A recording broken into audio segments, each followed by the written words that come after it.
There is a specific moment in the life cycle of every global empire when the carefully constructed illusion of absolute unchallengeable power finally cracks and shatters into a million irreparable pieces. For centuries, the Western military establishment has operated under a single arrogant assumption.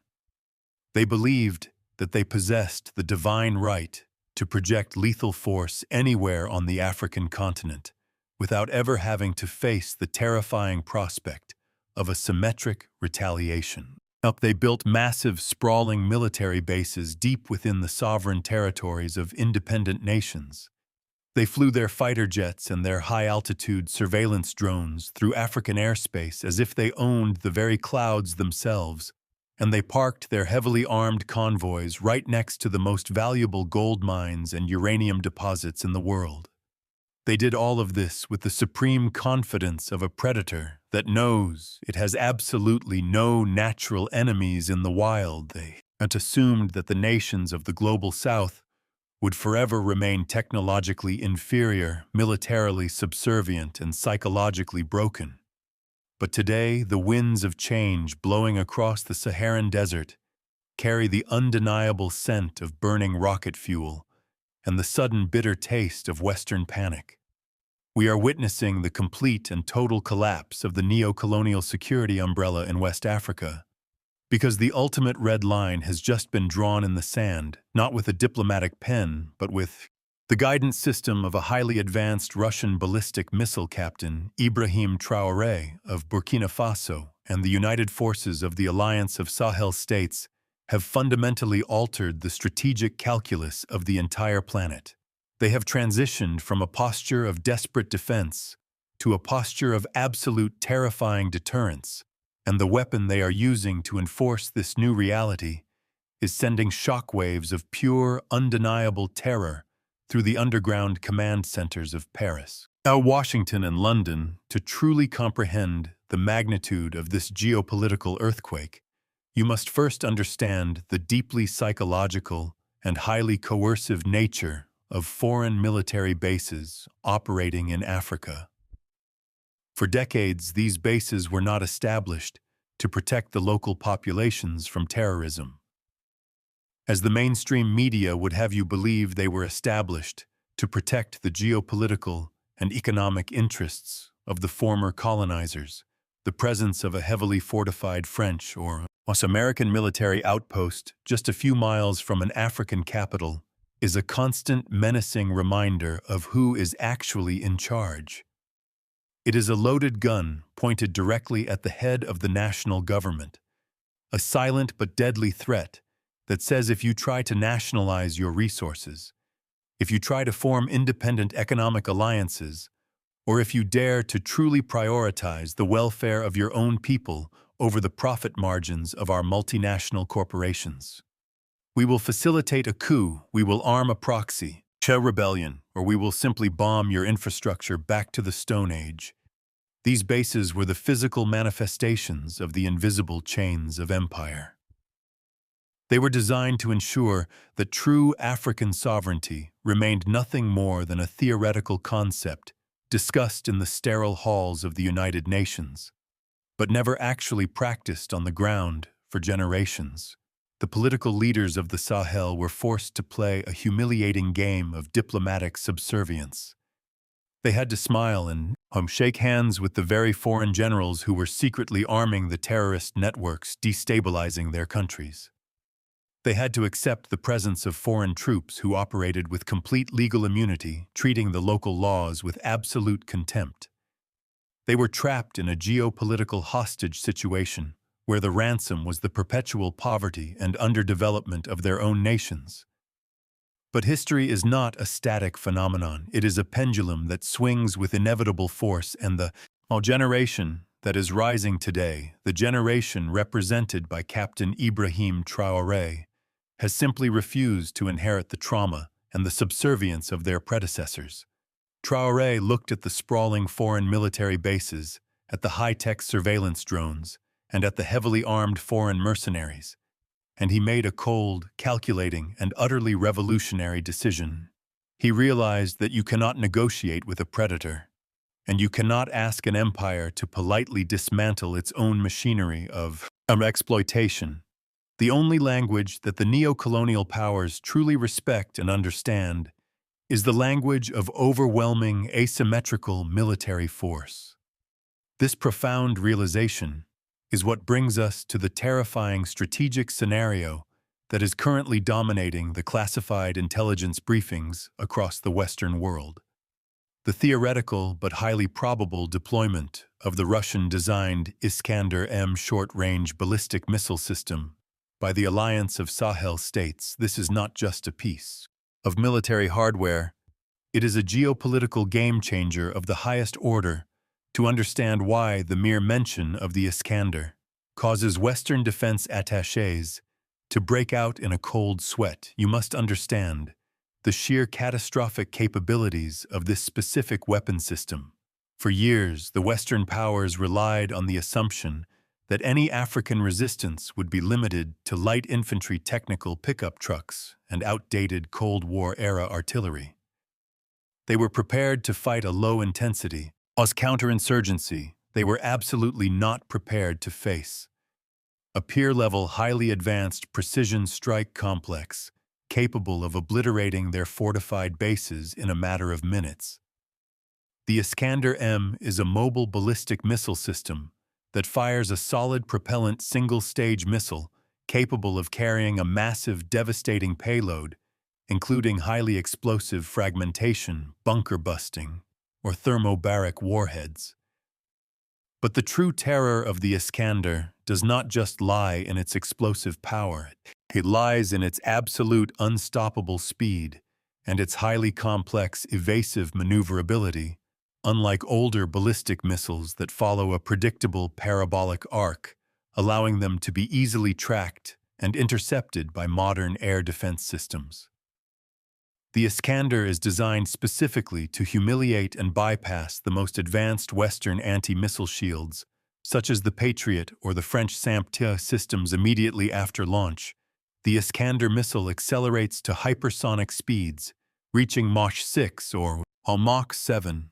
It does not leave the Earth's atmosphere but rather skips along the edge of the stratosphere, executing aggressive, unpredictable maneuvers throughout its entire flight path. It deploys advanced electronic countermeasures. It releases decoys to confuse enemy radar, and it adjusts its trajectory in real time, making it virtually impossible for any existing Western air defense system to successfully lock on and intercept it. Let us walk through a highly realistic strategic military assessment of what happens when the ultimate red line is crossed. Imagine a scenario that is currently being desperately modeled by wargame analysts in NATO headquarters, proxy forces, heavily funded and directed by Western intelligence agencies, cross a sovereign boundary in the Sahel, launching a devastating attack on a critical infrastructure node or a civilian population center in Burkina Faso or Mali. In the past, the response would be a diplomatic protest or a localized counterattack. But in this new, multipolar reality, the response is immediate, absolute, and overwhelmingly disproportionate. Captain Ibrahim Traoré does not send a strongly worded letter to the United Nations. He does not ask for international mediation. He orders the immediate mobilization of the strategic missile forces acting as the ultimate guarantor of the Alliance of Sahel States.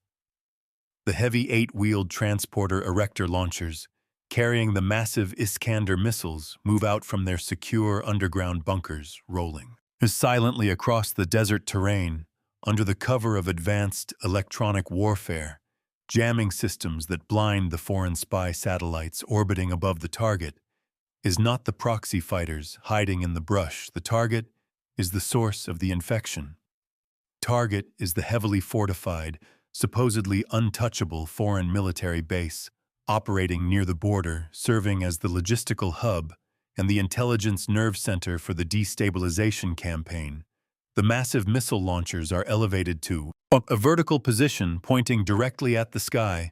The targeting coordinates provided by advanced Eastern satellite networks are fed into the missile's onboard computers.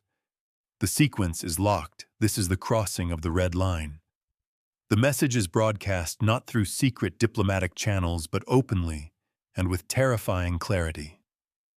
The Burkinabe Military Command issues a public ultimatum, a warning that echoes across the globe. Your proxy forces have violated our sovereignty, your intelligence. Your networks have sponsored terror on our soil. We have locked the coordinates of your primary operational base. You have exactly 24 hours to cease all hostile activities, dismantle your communications arrays, and begin the immediate total evacuation of all foreign military personnel. If you fail to comply, the base will be completely and permanently erased from the map. Imagine the sheer absolute panic that instantly grips the interior of that foreign military base. The sirens wail echoing across. The concrete bunkers and the aircraft hangars, the soldiers who signed up believing they were going on a low-risk deployment to a technologically inferior nation, suddenly realize they are sitting squarely in the crosshairs of one of the most lethal, unstoppable weapon systems ever created. The officers frantically communicate with their high command in Paris or Washington, demanding air support, demanding an interception plan, demanding a way out. But the grim reality sets in. There is no interception plan. The radar operators stare at their screens, knowing that if those missiles launch, they will have less than a handful of minutes before the warheads detonate, and their multi-million-dollar defense batteries will be completely useless against the hypersonic evasive maneuvers of the Iskander. The psychological barrier of Western invincibility collapses instantly. The base is no longer a fortress of power. It is a death trap, a high-value target waiting to be vaporized. The shockwaves of this strategic lock on reach the highest levels of government in the Western capitals. The presidents and prime ministers are woken up in the middle of the night, pulled into emergency National Security Council meetings. The political calculus is brutal and unforgiving. They cannot intercept the missiles. They cannot launch a preemptive strike without triggering a massive, uncontrollable regional war that would likely drag in global superpowers like Russia and China. And most importantly, they cannot justify to their own citizens why hundreds of their soldiers were instantly annihilated in a distant African desert because they refused to respect the sovereignty of an independent nation. The arrogance of empire suddenly meets the immovable object of absolute deterrence. They realize that the bluff has been called Captain Traoré is not playing the old political games. He is operating on the stark, brutal logic of survival and national defense. He is demonstrating that the lives of African citizens are no longer cheap, and that the cost of spilling African blood will be exacted from the very heart of the foreign military apparatus. The Western media machines immediately go into overdrive, attempting to spin the narrative. They accuse Traoré of being a warmonger, of recklessly escalating regional tensions, and of threatening international peace. They deploy their deeply entrenched racist tropes, painting the African leadership as unstable and dangerous with advanced weaponry. But the Global South is watching, and the Global South understands exactly what is happening. They see through the hypocrisy. They remember the decades of unprovoked Western airstrikes, the illegal invasions, the orchestrated coups, and the silent economic strangulation. They recognize that for the first time in modern history, an African nation is holding the ultimate trump card. Traoré is not threatening to invade Europe. He is simply demanding that Europe remove its military boot from the neck of Africa. The Iskander missile, while in this context is not a weapon of terror, it is the ultimate instrument of peace through strength. It is the heavy iron door being slammed shut to protect the house from thieves. This is the true essence of the deterrence theory that the West invented but is now terrified to see applied against them. Deterrence is the art of producing, in the mind of the enemy, the fear to attack it relies on the absolute certainty that any act of aggression will be met with an unacceptable level of destruction by Aiming the theoretical equivalent of the Iskander at the foreign bases, the Alliance of Sahel States is fundamentally altering the risk-reward ratio of neo-colonial intervention. For 50 years, the West could intervene in Africa on the cheap. It cost them very little in blood or treasure to overthrow a government or secure a mining contract, but now the price of intervention is the complete destruction of their forward operating bases, the loss of hundreds of highly trained personnel, and an absolute public humiliation of their military technology failing on the world stage. The price is suddenly too high.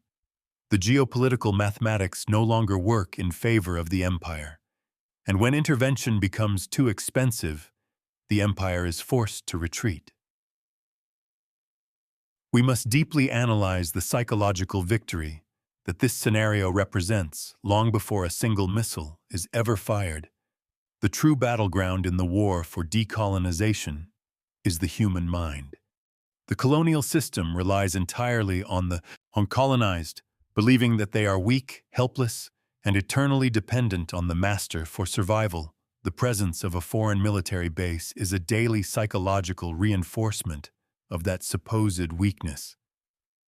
But when an African leader stands up, points a hypersonic ballistic missile at that base, and dictates the terms of engagement, the psychological spell is instantly and permanently broken. A young child growing up in Ouagadougou or Bamako no longer has to look up at the foreign drones with fear. They can look at their own military operating peer-level strategic hardware and feel a profound sense of pride and absolute security. The fear changes sides. It transfers from the oppressed to the oppressor, the foreign soldiers locked inside their bases, staring at the radar screens, waiting for the launch detection. They are the ones who are now experiencing the terror that they inflicted on the African continent for centuries.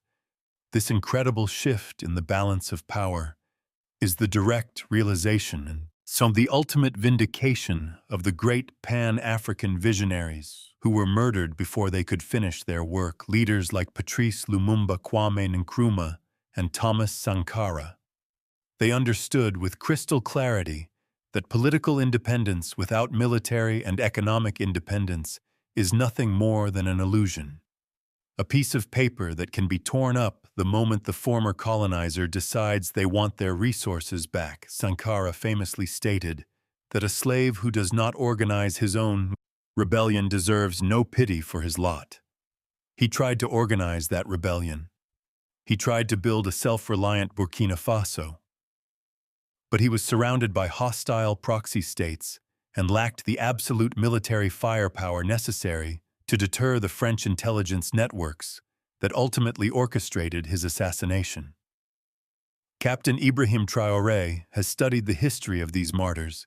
He understands that Sankara was killed because he was vulnerable, because the empire could strike him without consequence. Traoré is ensuring that his revolution will not share the same fate.